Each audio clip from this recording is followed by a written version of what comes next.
Nabi Muhammad memang menyampaikan bahwasanya rumah tangga itu adalah bagian dari surga Allah Subhanahu wa taala di atas muka bumi ini.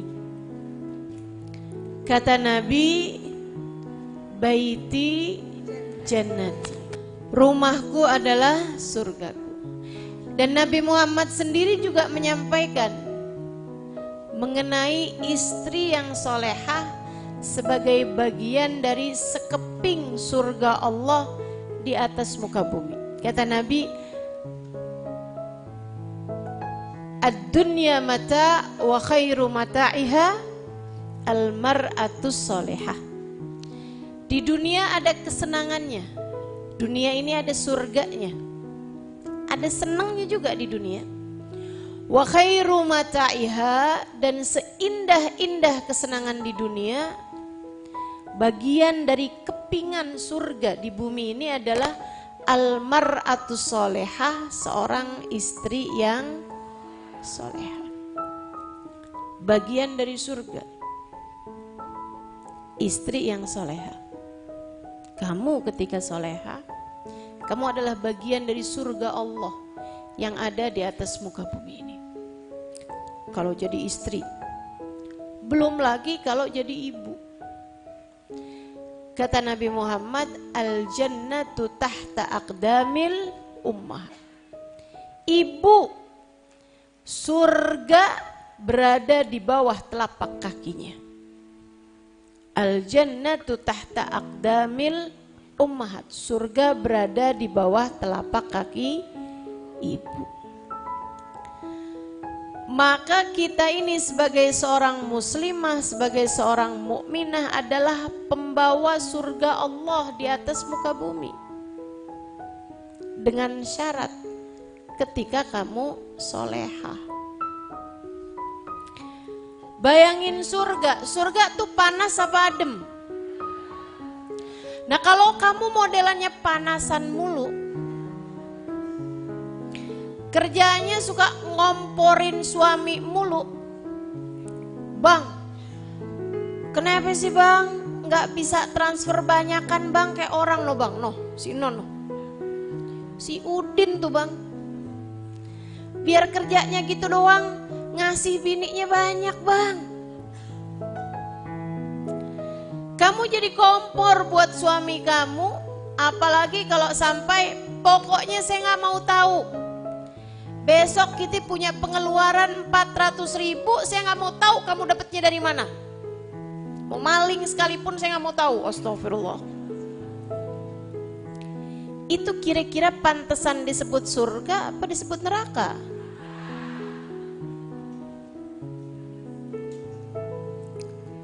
Yuk, belajar pantes jadi sekeping surga Allah di atas muka bumi. Istri yang solehah, sehingga dengannya terbangun rumah tangga yang pantas dianggap menjadi surga. Membangun surga dalam rumah tangga. Perlunya istri yang solehah. Istri yang bagaimana yang solehah? Baginda kita Nabi besar Muhammad menyebutkan dalam hadisnya ketika ditanya istri yang solehah tuh yang bagaimana wahai Rasul?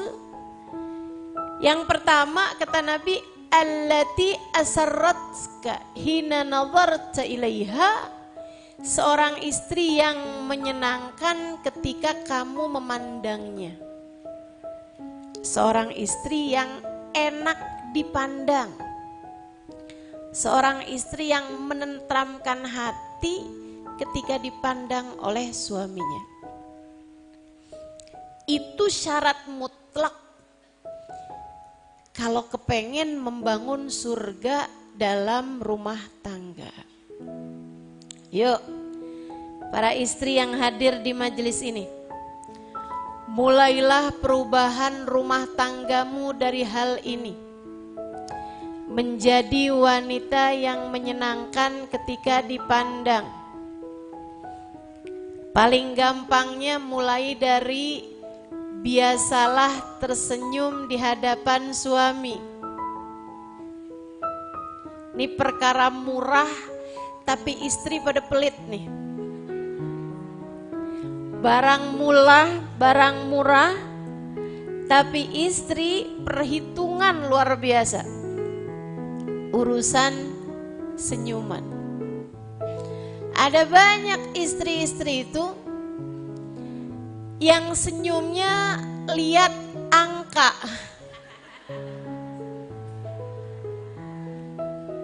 Ada yang saat tanggal muda senyum, tanggal tengahan mulai senyumnya tambah kecil, tanggal-tanggal belakangan boro-boro senyum. Udah gak bisa dilihat mukanya. Saudaraku sekalian yang saya muliakan, tersenyum. Nabi itu gitu. Ma tahaddatsa bihaditsin illa wa tabassam. Tidaklah Nabi mengucap satu ucapan melainkan diiringi dengan senyuman. Faqad ra'aina wa ma ra'aina aktsar wa abha ibtisaman min Rasulillah sallallahu alaihi wasallam. Para sahabat bercerita, kami udah perhatikan di kalangan kami ini, kami tidak pernah melihat seseorang lebih indah dan lebih sering senyumnya dibandingkan dengan baginda kami Nabi besar Muhammad. Jadi Nabi itu kalau ngomong sama istrinya senyum, ngomong sama anak-anaknya senyum. Nabi kalau bicara sama para sahabat senyum. Sallallahu alaihi wa ala alihi wa sahbihi wasallam.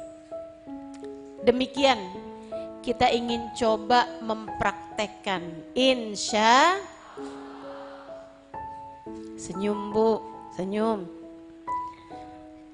Coba saya mau lihat latihan dari sekarang, coba lihat senyumnya kayak gimana, coba saya mau lihat. Itu yang di tengah manyun aja kenapa itu? Ayo coba latihan senyum, saya mau lihat. Nah kan cakepan dikit tuh. Naiklah nilai kita tuh kalau kita suka senyum. Itu yang gak senyum kenapa? Datang dari sebelum subuh.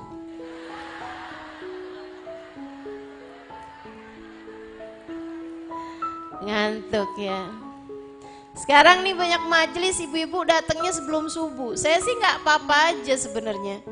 Cuma saya takut pas giliran saya bicara dia malah nggak bisa nyambung.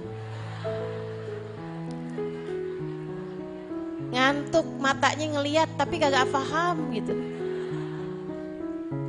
Insyaallah.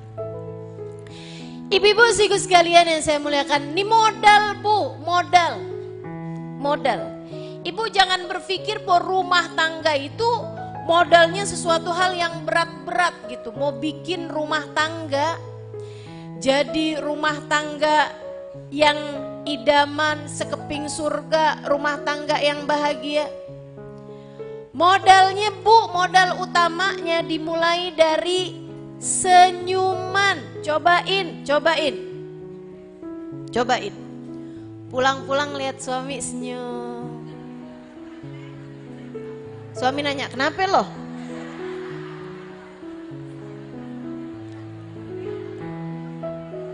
Bilang seneng jadi istri kamu.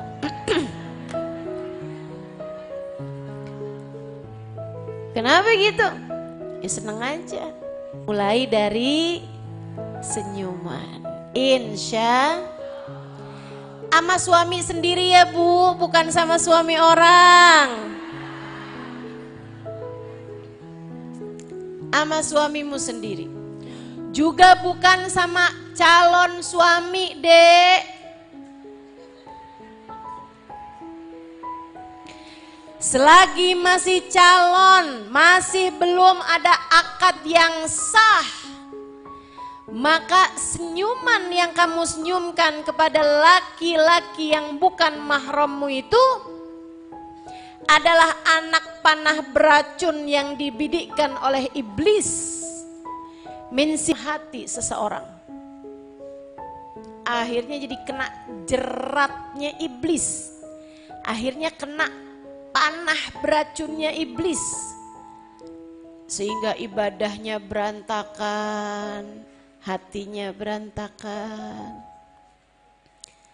Disebabkan senyuman yang tidak tepat sasaran. Yuk, bahkan senyuman sekalipun kita harus meletakkannya sesuai dengan posisinya. Tersenyum kepada orang-orang yang senyummu bernilai ibadah kepadanya. Ini kayak saya sekarang nih, senyum di hadapan ibu-ibu. Senyum saya bernilai ibadah, bernilai sedekah. Makanya saya nggak mau ngisi, memberi kajian pakai cadar. Walaupun saya di luar menggunakan cadar, menggunakan niqab. Padahal kan senyum saya lumayan manis ya.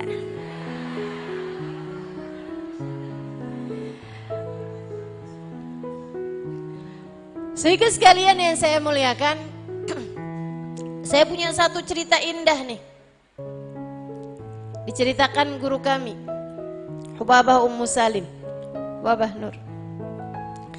Ketika satu waktu ada beberapa kawan yang mengeluh kepada beliau tentang urusan rumah tangga. Ada orang mengeluh urusan rumah tangga, betapa suaminya gak cinta sama dia. Halo para istri, dengerin. Kayaknya yang gak dengerin bukan istri nih, calon istri deh kalau gitu juga. Dengerin. Yang gak perlu dengerin satu aja, mantan istri yang udah tua. Suami saya udah meninggal ustazah, ibu gak mau kawin lagi, umur saya udah 80 ustazah. Atau gak usah dengerin, gak apa-apa, tidur aja bu. Teman-teman sekalian yang saya muliakan, ketika ada beberapa orang curhat kepada beliau tentang urusan rumah tangga, suami nggak sayang sama istrinya, nggak cinta sama istrinya gitu. Istri merasa setengah mati berupaya, segala daya upaya dia lakukan untuk membuat suaminya cinta lagi kepadanya. Tapi suami malah justru nggak betah di rumah, kalang kabut hatinya, nggak kerasan ketika bersama dengan istrinya, bahkan berimbas kepada anak-anaknya juga. Akhirnya jadi kurang perhatian sama anaknya, akhirnya malah jatuh cinta kepada perempuan-perempuan lain di luaran sana. Berapa orang mengadu kepada beliau, guru saya, tentang urusan-urusan rumah tangga. Beliau kemudian menceritakan kisah indah ini. Beliau bilang begini, di kampung saya dulu ada satu keluarga yang punya sebuah perusahaan, usaha milik bersama, keluarga besar. Keluarga ini udah bernikah. Usaha rumah tangga mereka dengan istri dan anak-anaknya. Usaha milik bersama keluarga ini ya. Berjalan tuh usahanya, saat ini meninggal dunia. Meninggalkan istri dan beberapa orang anak. Keluarga besar mereka rapat. Sesudah meninggalnya suaminya beberapa hari, mereka bilang, nih jangan sampai nih perusahaan kita nih jadi nggak bisa jalan hanya karena istrinya atau istri dari almarhum, istri mendiang abang ya yang meninggal ini tadi, menikah dengan orang lain. Jadi harus salah satu di antara kita yang nikah sama dia. Masalahnya semuanya udah menikah, semuanya udah berumah tangga. Satu-satunya laki-laki yang mungkin dapat menikahinya adalah anak dari salah satu adik-adiknya tersebut, yang adalah berarti ponakan dari almarhum. Umurnya kira-kira baru 20-an tahun, sementara si janda ini umurnya di atas 40-an tahun. Kayak setengah umurnya gitu. Tapi kalau enggak nih bingung nih nantinya nih, perusahaan ini tadi nih. Repot banget urusannya. Akhirnya sesudah masa idahnya selesai, si anak laki-laki ini dipaksa untuk menikah dengan mantan tante ini ya. Iya, kalau orang Bogor ini bilangnya uak ini ya. Sama bibinya gitu. Gak mau, tentu aja nangis-nangis anak muda ini. Dia bilang, ya ampun tega banget sih. Bapak nih tega banget sih, paman-paman nih tega banget. Masa saya disuruh kawin sama tante-tante? Itu kan umurnya bahkan seumuran, nyaris seumur mama. Ya ampun gimana ceritanya gitu. Masa saya mau kawin sama perempuan yang umurnya jauh di atas saya? Mereka paksain. Udahlah nak, urusan belakangan yang itu-itu semuanya lah. Kawin aja dulu. Nanti kalau kamu habis kawin dapat setahun, 2 tahun, 3 tahun kamu pengen kawin lagi, gak apa-apa dah, kawin lagi dah. Nanti kita cariin lagi.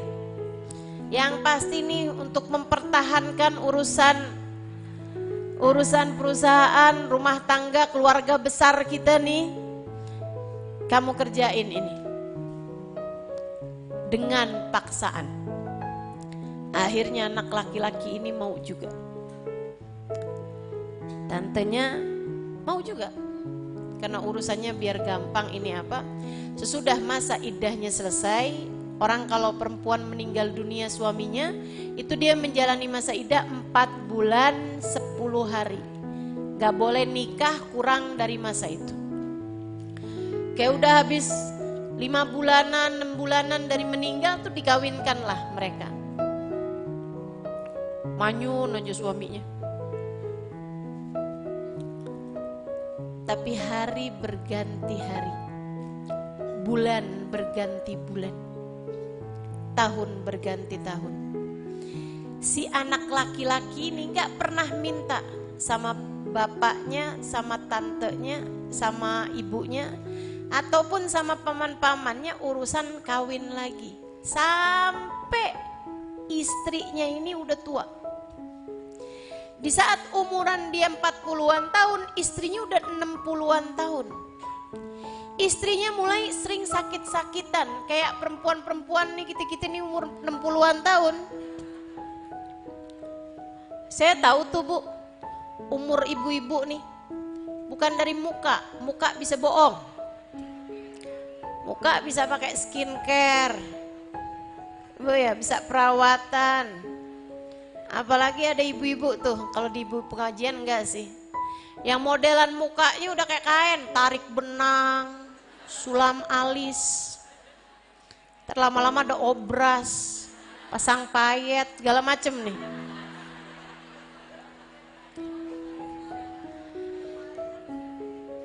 Kelihatan umurnya dari kaki. Kalau udah per 10 menit ganti posisi, tuh.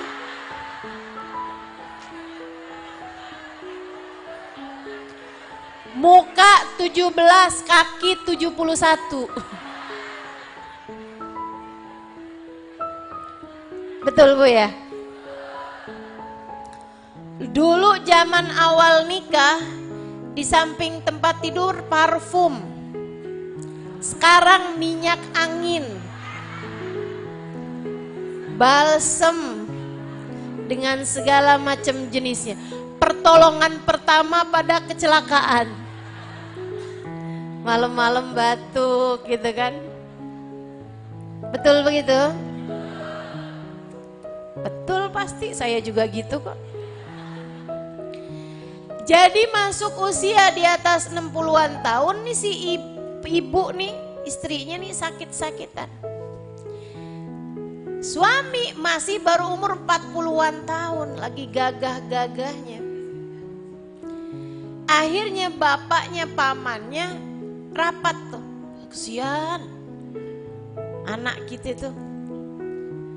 Abis itu dipanggil lah sang anak sama bapaknya. Nak, kita ingat dulu kamu kita kawinkan sama istri almarhum saat 20 tahun lalu kamu gak mau. Sekarang nih istri kamu nih udah mulai sakit-sakitan. Kami mengerti itu. Alhamdulillah kami berterima kasih padamu karena perusahaan berjalan dengan baik. Kita semuanya bisa hidup dalam keadaan damai, dalam keadaan terpenuhi kebutuhan-kebutuhan duniawi kita. Sekarang Nina, kamu tinggal sebut aja barangkali ada siapa perempuan yang pengen kamu kawinin. Atau kalau enggak kamu tinggal sebut aja kamu kepengen dapat perempuan yang kayak gimana. Biar kita carikan, kamu biar kawin lagi gitu. Karena istri kamu kan mulai sakit-sakitan. Si laki-laki tersebut menjawab. Dia bilang, enggak usah ayah. Saya tidak akan mampu menduakan perempuan satu itu. Saya nggak akan sanggup menduakan dia. Kenapa gitu kata bapaknya? Sampai sekarang sesudah 20 tahun saya menikah dengannya. Tidak sekalipun istri saya mengatakan tidak kepada saya. 20 tahun saya menikah dengannya. Saya tidak pernah mendapati mukanya manyun atau cemberut kepada saya. 20 tahun saya menikah dengan dia. Dia selalu saja tersenyum dan mengatakan lebek habibi wa sa'dik, lebek habibi wa sa'dik.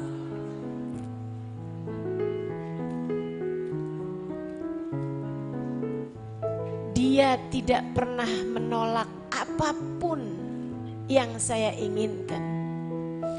Dia selalu berbuat baik pada saya. Dia selalu membahagiakan hati saya. Dia selalu membesarkan hati saya.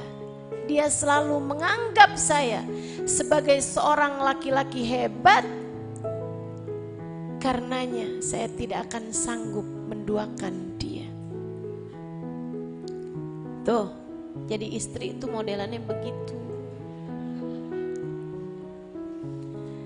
Kayak Sayyidah Khadijah. Sayyidah Khadijah itu para ahli sejarah mengatakan innaha maqala la qattu 'inda zawjiha. Sesungguhnya Khadijah adalah seorang istri yang tidak pernah berkata tidak kepada suaminya. Enggak pernah. Enggak pernah. Kepada baginda kita Nabi besar Muhammad. Beliau selalu saja labbaik ya Rasulullah wa sa'dik. Labbaik ya Rasulullah. Ibu terus ngomongnya kayak begini nih. Ya itu kan suaminya kayak gimana dulu.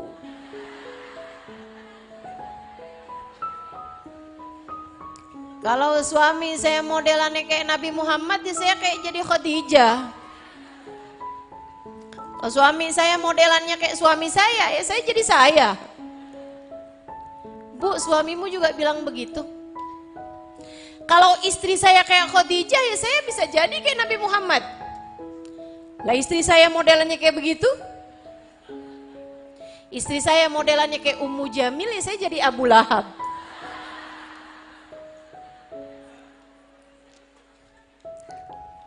Bu, perubahan mulai dari dirimu.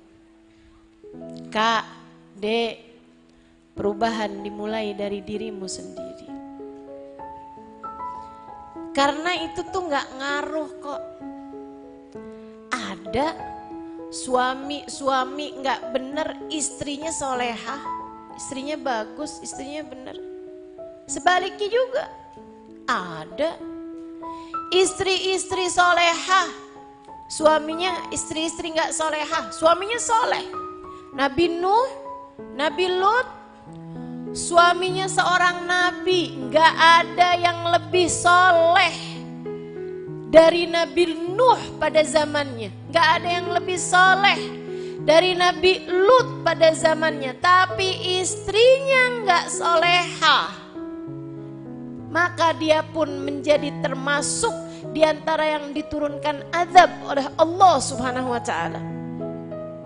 Istrinya Nabi Nuh namanya Bunuh.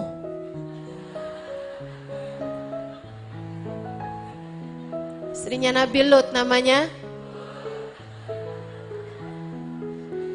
itu, teman-teman saya sekalian, suaminya seorang nabi. Akan tetapi ketika mereka tidak beriman, ketika mereka tidak solehah, maka Allah pun menjadikan mereka sebagai perempuan-perempuan ahli neraka. Na'udzubillah. Demikian pula dengan istrinya Fir'aun. Kurang kafir apa Fir'aun? Kurang jahanam apa Fir'aun? Bukan hanya ngaku jadi nabi, tapi ngaku jadi Tuhan. Innama ana rabbukumul a'la, aku adalah Tuhan kalian yang maha tinggi. Fir'aun nyuruh orang buat sujud di hadapan dia, termasuk bininya. Tapi bininya beriman kepada Allah. Asiyah gak pernah mau sujud kecuali kepada Allah. Ibu, kabarnya Asiyah tuh bu, kalau bikin keselnya Fir'aun, Fir'aun nyiksa dia. Ditaruh bu di atas tempat tidur yang terbuat dari besi. Di bawahnya dididihkan api. Asiyah.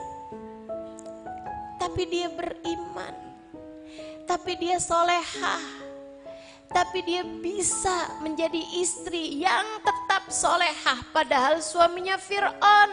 Berulang kali saya sampaikan padamu, suamimu bu, kan gak Fir'aun amat. Betul? Emang sih gak kayak Sayyidina Ali, iya. Emang sih gak kayak Sayyidina Abu Bakar, iya. Emang gak kayak Nabi Muhammad, iya. Tapi kan dia gak Fir'aun amat juga. Yuk belajar buat jadi istri yang